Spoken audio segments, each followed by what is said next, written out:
வணக்கம், வந்தனம், நமஸ்காரம். இனியல் டைரி பார்த்து ரசிங்க, சுவைத்து மகிழுங்க. இப்போ நான் உங்களுக்கு பலாக்கொட்டையில் நம்ம பலாப்பழம் ஸ்மூத்தி பலாப்பழம் செஞ்சோம் இல்லைங்களா, அதோட விதை நான் எடுத்து வச்சிருக்கேன். அப்படியே இது பாருங்க, பலாக்கொட்டை. இது இந்த பலாக்கொட்டையை ஒரு 10 எடுத்து இந்த மேலே இந்த ஸ்கின் எடுத்துட்டு வேக போட்டு இங்கே வச்சு மிக்சியில் தூள் பண்ணி வச்சுருக்கேன். அதுக்கு சமோசாக்கு தேவையான பொருட்கள் நம்மளுக்கு ஒரு பெரிய டம்ளர் ஃபுல்லாக மைதா மாவு எடுத்து வச்சுருக்கேன். ஒரு பெரிய வெங்காயத்தை பொடுசாக வெட்டி வச்சுருக்கேன். பச்சை பட்டாணி இருக்கு இல்லையா, இப்போ பச்சை பட்டாணிலாம் ரொம்ப சீப்பாக தான் கிடைக்கிது. அது சும்மா ஒரு கைப்பிடி எடுத்து வச்சுருக்கேன். ஒரு 3 பச்சை மிளகா பொடுசாக வெட்டி வச்சுருக்கணும். இஞ்சி பூண்டு பேஸ்ட் 1 ஸ்பூனு, சோம்பு கொஞ்சம், தனியாத்தூள் கொஞ்சம், மஞ்சப்பொடி கொஞ்சம், கொஞ்சம் அம்ஜூர் பொடி, அதான் மாங்காய் பொடி கொஞ்சம், இல்லைனாலும் அவசியம் இல்லை, இருந்தால் போடலாம், இல்லைனா பிரச்சனை இல்லை. கொஞ்சம் கரம் மசாலா, தேவையான அளவு சால்ட்டு. இப்போது உப்புத்தூளை போட்டு மைதா மாவை பிசைஞ்சு கொஞ்சம் எண்ணெய் போட்டு பிசைஞ்சு வைக்கலாம். இந்த பாருங்க, நான் ஆல்ரெடி வச்சுருக்கேன் பாருங்க. ஏன்னா நம்ம சோடா மாவு போட மாட்டேன், அதனால் கொஞ்சம் ஒரு 1 hour கூட ஊற வச்சா கூட நல்ல புசு புசுன்னு வந்துடும். சமோசா செய்யும்போது மெத்து நல்லா இருக்கும், மொறுன்னு இருக்கும். அதனால் இது மாதிரி பிசைஞ்சு பாருங்க, கையிலே ஒட்டலை பாருங்கள், அந்த மாதிரி நல்லா பிசைஞ்சு வைக்கணும். நான் இப்போ பிசைஞ்சு வச்சுருக்கேன். இதுக்கு நம்ம மசாலா ரெடி பண்ணிக்கலாம். இன்னும் ஒரு 1/2 மணி நேரம் இது ஊறினா நல்லா இருக்கும்.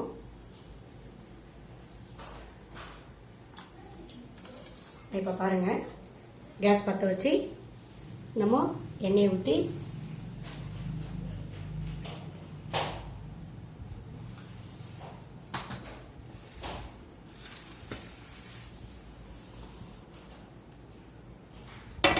இந்த சோம்பு, அப்படியே பச்சை மிளகாய்,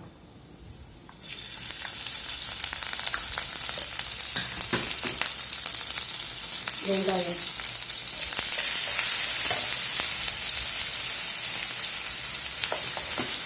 கடையில் வாங்கி சாப்பிட்ருக்கோம் சமோசாவை. நம்ம பலாக்கொட்டையை வச்சு வீட்டிலே செஞ்சு வீட்டில் இருக்கவங்களுக்கு கொடுக்கலாம். வேணும்னா பக்கத்தில் இருக்க ஃப்ரெண்ட்ஸ்க்கு கூட கொடுக்கலாம். சாப்பிட்டு எப்படி இருக்குன்னு அவங்கக்கிட்ட சொல்லுவாங்க எல்லாரும். ரொம்ப ஈஸி தாங்க, ஸ்கூல்லேருந்து பசங்க டைமில் வறுத்த கட்டி செஞ்சு வச்சிடலாம். இப்போது இது கூடவே பட்டாணியும் சேர்த்துக்கலாம். ஆனால் எப்படி எண்ணெயில் செய்யும்போது பட்டாணி வெந்துடும். நம்ம காஞ்ச பட்டாணி வந்தால் ஊற வச்சு வேக வச்சு தான் செய்யணும். இது பச்சை கொஞ்சம் இறச நாள் வேண்டி நான் இதை அப்படியே டைரெக்டாக யூஸ் பண்ணிக்கிறேன். ரொம்ப வதக்க வேணாம். அப்படியே கொஞ்சம் மஞ்சள் பொடி, கொஞ்சம் இஞ்சி பூண்டு பேஸ்ட்டு,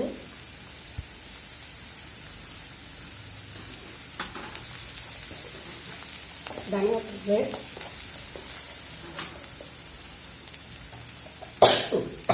கரம் மசாலா, அம்ஜூர் பொடி, அதான் மாங்காய் பொடி இருந்தால் போடுங்க, இல்லைன்னா பிரச்சனை இல்லை. தேவையான அளவு உப்பு. ஏற்கனவே கொஞ்சம் நம்ம மேல் மாவுக்கு உப்பு போட்டு தான் பெற்றுருக்கோம், அதனால் பார்த்து போடுங்கப்பா. வேணும்னா கொஞ்சம் கொத்தமல்லி கூட போட்டுக்கலாம். வெஜிடபிள் சமோசா சாப்பிட்ருப்போம், பொட்டேட்டோ சமோசா சாப்பிட்ருப்போம், வேர்க்கடலை சமோசா கூட சாப்பிட்ருப்போம், பன்னீர் சமோசா சாப்பிட்ருப்போம், மஷ்ரூமில் கூட சாப்பிட்ருப்போம். இதெல்லாம் செஞ்சுருக்கோம். பலாக்கொட்டையில் செய்யலாம். பலாக்கொட்டை உடம்புக்கு ரொம்ப நல்லது தான். கொஞ்சம் ஏற்கனவே வேக வச்சிட்டோம் இல்லைங்களா, அதனால் ரொம்ப வதக்கணும்னு அவசியம் இல்லை. சும்மா அந்த ஈரப்பசை கொஞ்சம் போயிட்டோம்னா செய்யும் போது மெத்துன்னு இல்லாமல் கொஞ்சம் முறுன்னு இருக்கும். அதுக்கு தான் கொஞ்சம் நல்லா ஆறட்டங்க, அப்போ தான் நல்லாயிருக்கும். பாருங்கள், உதிரியாக இருக்குது. அவ்வளோதான், ரெடி ஆகிடுது நமக்கு. நான் மாங்காய் விட ஃப்ளவர் ரொம்ப நல்லா இருக்குங்க. பலாக்கொட்டையோட வாசம் இதெல்லாம் சேர்ந்து சூப்பராக இருக்குது. பாருங்கள், இப்போ நம்ம இதை கேஸை நிறுத்திட்டு ஆற வைப்போம். நல்லா ஆற வைக்கணும். ஆறட்டும் கொஞ்சம் நேரம், இல்லைன்னா மாவில் வேஸ்ட்டாக போயிடும். அதனால் ஆறட்டும், நல்லா ஆறட்டும். இப்போ பாருங்கள், பலாக்கொட்டை சமோசாவுக்கு மசாலா ரெடி பண்ணோம் இல்லைங்களா, அந்த மசாலா ஆறி போயிடுச்சு. இது கொஞ்சம் மைதாவை ஒரு சீட்டுக்கு தண்ணி ஊற்றி கரைச்சி வச்சுங்க ஒட்டுறதுக்காக. இப்போ நம்ம இந்த சைஸுக்கு மாவு எடுத்து நல்லா உருட்டி கொஞ்சம் லைட்டாக தட்டி பூரி மாவு மாதிரி தட்டி விடுவோம்.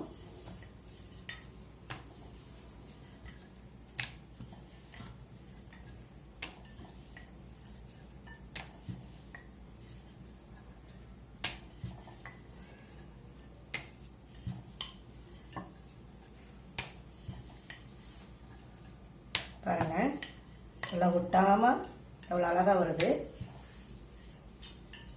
இப்போ ஒரு சிசர் வச்சு 2 பாதியாக கட் பண்ணிக்கலாம். பாருங்க,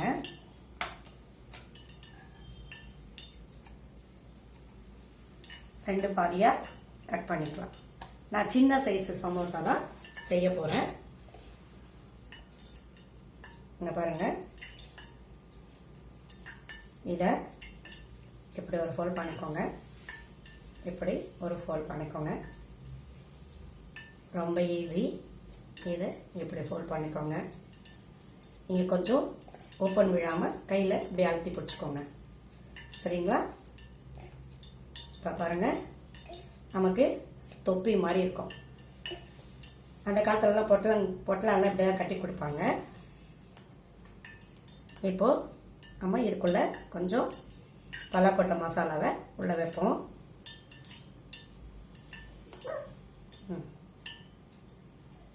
இங்கே பாருங்க, ஃபுல்லாக வச்சாச்சு.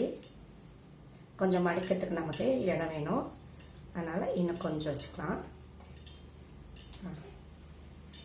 இப்போ தானே சாப்பிட போகிறோம், அதனால் ஒரு சின்ன விரல் வச்சு நம்ம இப்படி தட்டிக்கலாம். இப்போ பாருங்கள், இப்போ இந்த மைதா கரைச்சி வச்சுக்கோம் இல்லையா, இது அப்படியே ஓரமாக கொஞ்சம் டச் பண்ணி விட்டோம்னா நல்லா ஒட்டிக்கும். இங்கே பாருங்க, எவ்வளோ அழகாக ஒட்டிக்குச்சு.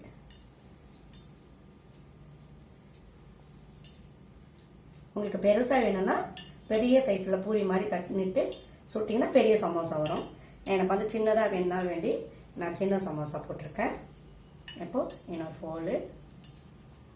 இங்கே பாருங்கள், அவ்வளோதான். இங்கே பாருங்க, தொப்பி மாதிரி இருக்கா.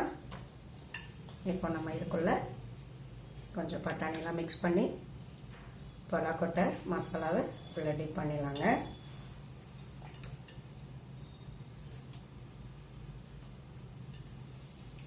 பாருங்கள், அதே மைதா மாவை கொஞ்சம் டச் பண்ணி பிரிஞ்சு வராமல் இருக்கும், அதுக்காக தான் பைண்டிங்.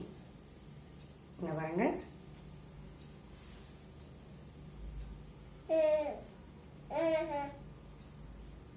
ஆமாங்க, சின்ன குழந்தைங்களை கூட வாசம் அப்படியே தூக்கும். மாங்காய் பொடி போட்டிருக்கோம் இல்லைங்களா, அந்த ஸ்மெல் நல்லா இருக்கும்.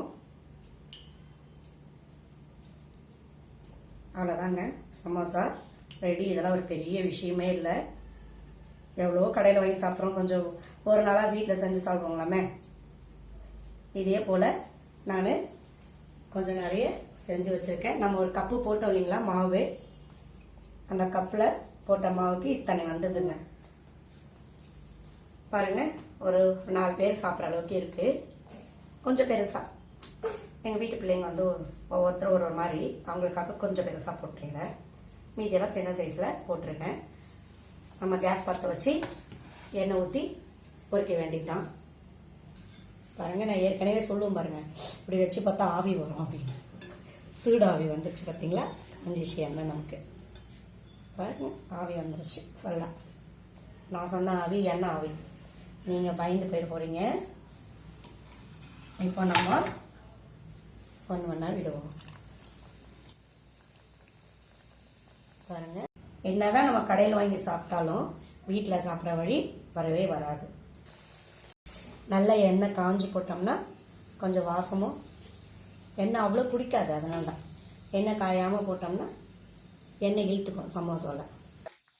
ஏற்கனவே வேக வச்சு தான் செஞ்சுருப்போம் இல்லைங்களா, அதனால ஒன்றும் பிரச்சனை இருக்காது. வெந்துச்சா வேகலையா பலாக்கொட்டை அப்படின்லாம் நம்ம யோசிக்க வேணாம், நல்லாவே வெந்திருக்கோம். முழுகிற அளவு போட்டோம்னா எண்ணெய் கொஞ்சம் சரியாக இருக்கும். வேணா நம்ம தீ கூட கொஞ்சம் கம்மி பண்ணிக்கலாம் மாவு வேகிறதுக்காக. வாசம் பாருங்கள் எப்படி இருக்கு. நம்ம செஞ்ச சமோசா இல்லையா. இதில் இன்னொரு டிப்ஸ் வேணா கூட கொடுக்கலாம். நம்ம மைதா மாவு செய்யும்போது 1 ஸ்பூன் ரவையும் சேர்த்து பிசைஞ்சோம்னா கொஞ்சம் இன்னும் முறுமுறுப்பாக இருக்கும். ரொம்ப ஈஸி தான்ப்பா. எல்லாமே இன்ட்ரெஸ்டாக செஞ்சோம்னா எல்லாமே ஈஸி தான். கஷ்டப்பட்டு செஞ்சோம்னா எல்லாமே கஷ்டம்தான். நம்ம எப்போவுமே முழுகிற அளவுக்கு எண்ணெய் ஊற்றணும்னா இன்னும் கூட கொஞ்சம் சீக்கிரம் இதுவாகும். கொஞ்சமாக ஊற்றி செஞ்சுருக்கேன். வீட்டில் செய்கிறேன் இல்லையா, ஆனால் சுட்டு எண்ணெய் வச்சு நிறைய செய்ய முடியாது. அதனால் வேண்டி கொஞ்சம் கம்மியாக வச்சு செஞ்சுருக்கேன். அவ்வளோ அதில் ஒரு டீக்கு ஒரு ஸ்நாக்ஸ் வச்சு கொடுத்துடலாம். இல்லை நாமளே ஒரு ஃபங்க்ஷன் பண்ணுறது கூட ஒரு ஆள் வச்சுக்கிட்டு இந்த மாதிரி செஞ்சோம் சாப்பிடலாம். ஸ்வீட் வச்சு செஞ்சால் சோமாஸ், காரம் வச்சு செஞ்சால் சமோசா. எப்படி இருக்குன்னு சாப்பிட்டுட்டு சொல்லுங்கள். எங்கள் வீட்டு வாண்டு ஒன்று இருக்குங்க. 1 வருஷம்தான் ஆகுது. நாங்கள் சமைக்கிற சமையல் காரசாரமாக இருந்தால் கூட சரி, 1 ஸ்பூன் டேஸ்ட் பண்ணாதான் அதுக்கு தூக்கமே வருங்க. முதல்ல அதுக்கு வாசம் பிடிச்சிடும். ஒரு ரூபா சாப்பிட்டாதான் நம்ம குஷியாகிடுவாங்க. ஏன்னா நான் சோட்டா மாவில் ஒன்றும் போடலை, சாதாரணமாக தான் கொஞ்சம் எண்ணெய் விட்டு பிசைஞ்சு பண்ணேன். உங்களுக்கு கொஞ்சம் நல்ல இது வேணும் அப்படின்னா, கிறிஸ்பி வேணும்னா டேஸ்ட்டுக்கு வெண்ணெய் கூட சேர்த்துக்கலாம், நெய் சேர்த்துக்கலாம். சரிங்களா.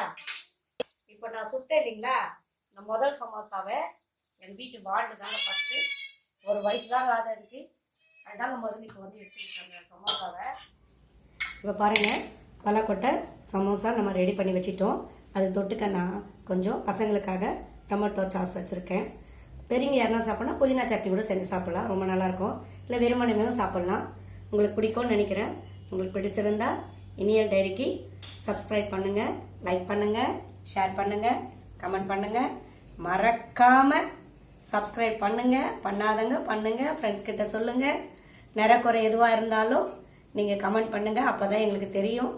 நான் உங்களை அடுத்த வீடியோவில் சந்திக்கிறேன். நன்றி, வணக்கம்.